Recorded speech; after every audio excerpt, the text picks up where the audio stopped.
welcome to Student Tutorial. I'm Shaista Khan. Please like and subscribe our channel. And today's topic is atmospheric refraction. Refraction हम लोग ने बहुत चीज़ों से देख लिया है. हमारी जो प्रीवियस क्लासेस रही हैं उसमें हम लोग ने ग्लास प्रिज्म से भी देखा है, आइस के थ्रू भी रिफ्रैक्शन देखा है, और जो हमारे लेंसेज हैं, वाटर ड्रॉपलेट, सबके थ्रू हम लोगों ने क्या देख लिया है, रिफ्रैक्शन देख लिया है. तो रिफ्रैक्शन हमारे लिए कोई भी नई चीज़ नहीं रह गई है. उसके बाद हम जो टॉपिक की बात कर रहे हैं उसमें एक और वर्ड है, वो है एटमॉस्फेयर.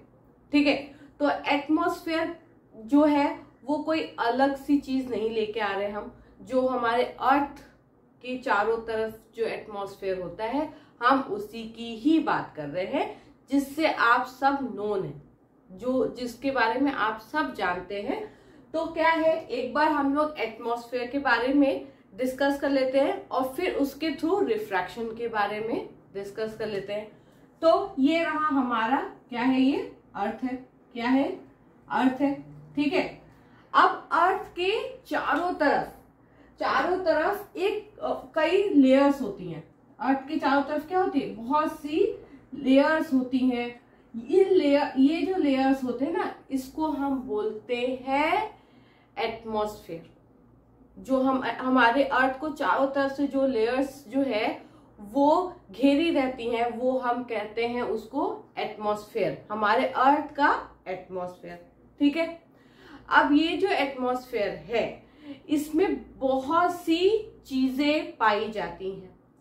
जैसे कि इसमें बहुत से गैसेस होते हैं. क्या होते हैं? बहुत से गैसेस होते हैं. ठीक है, फिर इसमें क्या होते हैं, डस्ट पार्टिकल होते हैं. क्या होते हैं? डस्ट पार्टिकल होते हैं.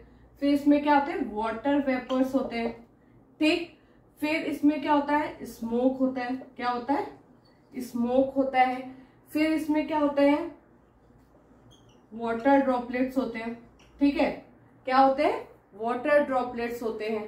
ठीक, तो जो हमारा ये अर्थ के चारों तरफ का जो लेयर्स हैं वो कई तरह की चीजों से मिलके बनी होती है, उसमें बहुत सी चीजें होती हैं.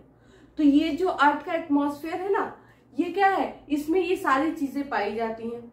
इसमें एक दो और होंगी तो होंगी, लेकिन इससे कम तो नहीं होंगी फिलहाल कुछ भी. ठीक, और क्या होता है कि जब हम अर्थ के ऊपर जाते हैं, इस तरफ जाते हैं, इस तरफ, तो क्या होता है कि अर्थ, ये जो एटमॉस्फेयर है ना, इसकी डेंसिटी कम होती जाती है. मतलब ये कि अर्थ के पास का जो लेयर होता है एटमॉस्फेयर का, अर्थ के पास का जो एटमॉस्फेयर का लेयर होता है वो ज्यादा डेंस होता है.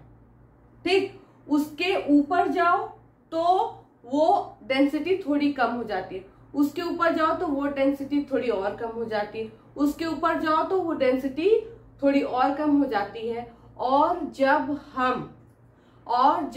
हम जो है अर्थ के एटमॉस्फेयर से बाहर निकलते हैं तो क्या होता है, वहां पे वैक्यूम होता है. क्या होता है? वैक्यूम होता है. जब हम अर्थ के एटमॉस्फेयर से बाहर निकलेंगे तो वहां पे कोई भी गैसेस कुछ भी नहीं होता है, वो क्या होता है, वैक्यूम होता है. ठीक है, लेकिन जो हमारा अर्थ है वो डिफरेंट टाइप ऑफ लेयर से क्या होता है, घिरा हुआ होता है. क्या होता है? घिरा हुआ होता है. उसमें ढेर सारी चीजें होती हैं जो कि मैंने आपको बताई. ठीक, तो क्या होता है कि जैसे कुछ बहुत सी चीजें ऐसी है ना, जैसे आप पूछोगे कि मैम अगर अर्थ के पास की डेंसिटी ज्यादा है तो उसके ऊपर जाते जाओ तो वो डेंसिटी कम क्यों होती जाती है. जो एटमॉस्फेयर में जो ये चीजें पाई जाती हैं उसमें बहुत सी चीजें ऐसी होती हैं जो ज्यादा ऊपर तक ट्रैवल नहीं कर सकती. ठीक है, उनकी एक लिमिट होगी, उस लिमिट के ऊपर वो नहीं जा सकते. जैसे कि क्या है कि जैसे डस्ट पार्टिकल है. ठीक है, तो डस्ट पार्टिकल क्या होगा, डस्ट पार्टिकल एक लिमिट तक ही ऊपर जाएगी. अब ऊपर जाते जाते जाते जाते वो वैक्यूम में नहीं चली जाएगी. ठीक है, ठीक, वो वैक्यूम में या वो अंतरिक्ष में नहीं चली जाएगी. ठीक है, वो उसकी एक लिमिट होगी. तो वो उसकी लिमिट जो होती है ना, वो अर्थ के आसपास ही होती है. उसकी जो लिमिट होती है डस्ट की, वो क्या होती है, अर्थ के आसपास ही होती है, वो उससे ज्यादा ऊपर नहीं जा सकता है। तो इसलिए जो अर्थ के आसपास का जो एटमॉस्फेयर होता है ना, वो उसकी डेंसिटी क्या होती है, ज्यादा होती है। तो जैसे जैसे हम ऊपर जाते जाते हैं तो क्या होता है कि बहुत सी चीजें रुकती जाती है। जैसे अब मान लो कि डस्ट का एक यहां तक ही डस्ट जा सकता था, अब इसके ऊपर डस्ट नहीं जाएगा। फिर यहाँ तक स्मोक ही जा सकता था, अब इसके ऊपर स्मोक भी नहीं जाएगा। फिर यहाँ तक वाटर वेपर ही जा सकता था, अब इसके ऊपर वाटर वेपर ही नहीं जा सकता। तो सोचो कि कितनी फिर कम चीजें, यानी कि जो सबसे ऊपर की लेयर होगी उसमें सिर्फ गैसेस ही बचेंगी। गैसेस यहाँ भी है और गैसेस वहां भी होंगी, लेकिन क्या होगा कि वहां पे कुछ चीजें नहीं होंगी, लाइक कि डस्ट पार्टिकल नहीं होंगे, स्मोक नहीं होगा, वाटर वेपर नहीं होगा। ठीक है, तो इसीलिए जैसे जैसे ही हम अर्थ के सरफेस से ऊपर जाते जाएंगे उसके एटमॉस्फेयर में, तो वो धीरे धीरे जो एटमॉस्फेयर है उसकी डेंसिटी जो है वो डिक्रीज होती जाएगी। और अगर हम वैक्यूम से या अंतरिक्ष से जो है अर्थ के एटमॉस्फेयर में घुसेंगे, तो अर्थ का जो एटमॉस्फेयर है वो उसकी डेंसिटी, अगर हम अंतरिक्ष से आते हैं तो उसकी डेंसिटी धीरे धीरे धीरे धीरे क्या होगी, बढ़ती जाएगी। जैसे ही हम अर्थ के पास पहुंचते जाएंगे वो डेंसिटी बढ़ती जाएगी। ठीक है, तो ये बात समझ में आई कि जो अर्थ है वो क्या है, वो डिफरेंट टाइप ऑफ क्या गैसेस और डस्ट पार्टिकल से मिलके उसके चारों तरफ एक लेयर बनी हुई है, जो कि जिसको हम कहते हैं एटमॉस्फेयर। ठीक है, अर्थ जो है कुछ लेयर से घिरा हुआ है, जिसको हम बोलेंगे अर्थ का एटमॉस्फेयर। ठीक, अब क्यों एटमॉस्फेयर है, तो अब उसमें रिफ्रैक्शन कैसे होगा भाई। अब क्या होगा कि जब भी कोई भी लाइट वैक्यूम से आएगी, भाई जो भी हमारी जो लाइट प्रोवाइड करने वाली चीजें हैं, जो नेचुरली लाइट हमें प्रोवाइड करती हैं, वो सारी चीजें कहाँ है, अंतरिक्ष में। ठीक है, तो जो भी लाइट सन से, मून से, स्टार से, प्लैनेट से जो भी लाइट आएगी वो क्या होगी, इन एटमॉस्फेयर को पास करते हुए तो हमारे अर्थ तक पहुंचेगी। ठीक है, तो क्या हुआ कि एटमॉस्फेयर के बाहर तो क्या है, वैक्यूम है। और वैक्यूम में तो आपको पता है कि जो हमारी लाइट होती है उसकी स्पीड कितनी होती है, 3 × 10⁸ मीटर पर सेकेंड। ठीक है, तो वहां पे वैक्यूम में तो वो अपनी फुल स्पीड से चलेगी। हाँ, लेकिन जैसे ही वो क्या करेगी, अर्थ के एटमॉस्फेयर में एंटर करेगी, तो उसका क्या हो जाएगा, वैक्यूम से ज्यादा क्या हो जाएगा, अर्थ के एटमॉस्फेयर की डेंसिटी हो जाएगी।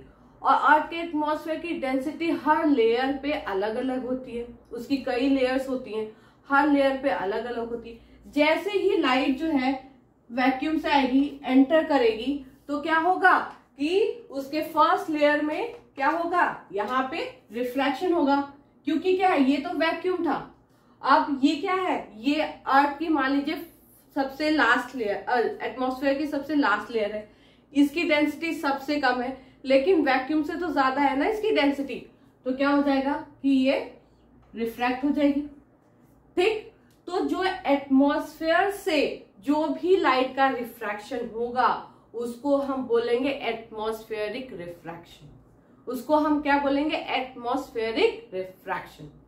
ठीक है, जो भी रिफ्रैक्शन हमारे अर्थ के एटमॉस्फेयर के थ्रू होगा उसको हम बोलते हैं एटमॉस्फेरिक रिफ्रैक्शन।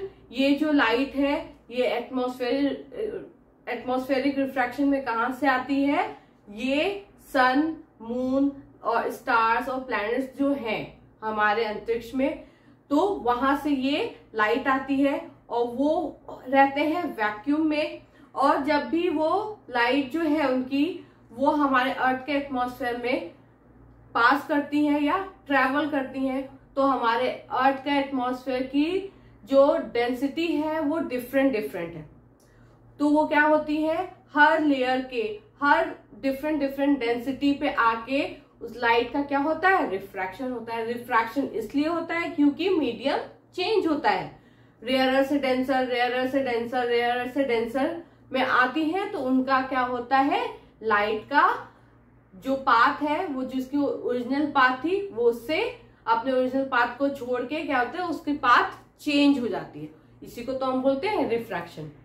ठीक है, तो सिंपल से वर्डिंग में यही है कि जो लाइट का रिफ्रैक्शन हमारे अर्थ के एटमॉस्फेयर के थ्रू होता है उसको हम बोलते हैं एटमॉस्फेरिक रिफ्रैक्शन। ठीक है, तो चलिए अब ये तो हमने समझ लिया। अब इसका जो थ्योरी पार्ट है उसको भी हम एक बार देख लेते हैं। तो चलिए हम इसका जो थ्योरी पार्ट है उसको भी देख लेते हैं। तो पहला क्या है, the earth atmosphere is non uniform. जो अर्थ का एटमॉस्फेयर होता है वो क्या होता है, नॉन यूनिफॉर्म। मैंने आपको बताया ना कि जब हम नीचे से ऊपर जाएंगे तो क्या होगा कि उसकी डेंसिटी कम होती जाएगी, ज्यादा से कम की तरफ जाएगी। Throughout its density goes on changing as we move up और डाउन। उसकी डेंसिटी जो है एटमॉस्फेयर की वो अप एंड डाउन जब भी आप करेंगे तो वो क्या होगा, वो चेंज होता जाएगा। ठीक है, in the same atmosphere we have air layers having different optical densities which act as a rarer or denser medium with respect to each other। जो एटमॉस्फेयर है, सेम एटमॉस्फेयर में एयर की डिफरेंट लेयर होती हैं। अब हम तो ये तो कह रहे हैं कि अर्थ से लेकर और हमारे अंतरिक्ष तक जो है, हमारे अर्थ के आसपास क्या है, एटमॉस्फेयर है। ठीक है, लेकिन अर्थ से लेकर और अंतरिक्ष तक में हमारे जो एटमॉस्फेयर की जो लेयर्स है उसकी डिफरेंट क्या है, डेंसिटीज है। कहीं भी ऐसा नहीं कि जो अर्थ के ऊपर जो डेंसिटी है वही आपके सबसे ऊपर वाले लेयर में भी सेम डेंसिटी होगी। डेंसिटी क्या हो रही है, चेंज हो रही है। कहीं रेयरर है, कहीं डेंसर है, कहीं रेयरर है और कहीं डेंसर है। When light rays passes through the earth atmosphere, then the refraction of light take place। जब लाइट जो है, जो स्टार, मून और सन वगैरह से आती है, वो जब लाइट हमारे एटमॉस्फेयर में पहुंचती है तो वो क्या होता है, उसका रिफ्रैक्शन होता है। क्या होता है, रिफ्रैक्शन होता है, क्योंकि क्या होता है, मीडियम चेंज होता है। वो लाइट जो है वैक्यूम से आती है और जो हमारे एटमॉस्फेयर का जो डेंसिटी है वो अगर कहीं रेयरर भी होगी तब भी वो वैक्यूम से तो वो डेंसर होगी ना। वैक्यूम के कंपैरिजन में वो हमारी सबसे रेयरर एटमॉस्फेयर की डेंसिटी जो होगी वो भी डेंसर होगी उसके लिए। तो क्या होगी, जब मीडियम चेंज होगा, रेयरर से डेंसर में आएगी लाइट, तो क्या होगा, उसका रिफ्रैक्शन होगा। वो अपने पाथ को क्या कर देगी, चेंज कर देगी। The refraction of light caused by earth atmosphere is called atmospheric refraction. जो रिफ्रैक्शन लाइट का होगा हमारे एटमॉस्फेयर की वजह से, उस रिफ्रैक्शन को हम बोलेंगे एटमॉस्फेरिक रिफ्रैक्शन। क्या बोलेंगे, एटमॉस्फेरिक रिफ्रैक्शन। ठीक है, इसका एक और लास्ट पॉइंट है जिसको हम उसको भी डिस्कस कर लेते हैं।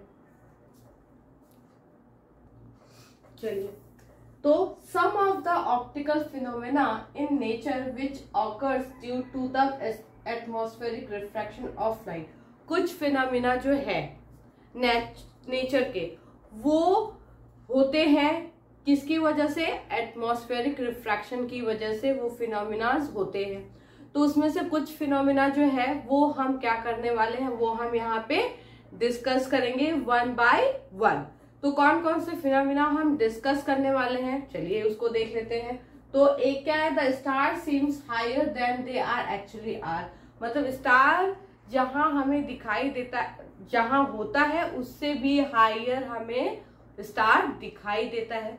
ये एक फिनोमेना है जिसको हम क्या करेंगे, डिस्कस करेंगे। एक ट्विंकलिंग ऑफ स्टार है कि स्टार जो है वो ट्विंकल क्यों करता है। और थर्ड क्या है, advance sunrise and delayed sunset. ये सारे फिनोमेना है, उसको हम अपनी जो क्लासेस होंगी नेक्स्ट उसमें हम क्या करेंगे, उसको डिस्कस करते जाएंगे। और ये सारे फिनोमेना होते क्यों हैं, एटमॉस्फेरिक रिफ्रैक्शन की वजह से। तो हमने क्या है, एक बेस पढ़ लिया है एटमॉस्फेरिक रिफ्रैक्शन का।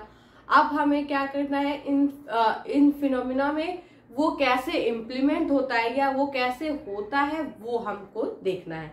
ठीक है, तो आई होप कि ये एटमॉस्फेरिक रिफ्रैक्शन जो है वो आपको समझ में आ गया होगा। अब हम आपसे मिलेंगे अपनी नेक्स्ट क्लास में। Thank you so much.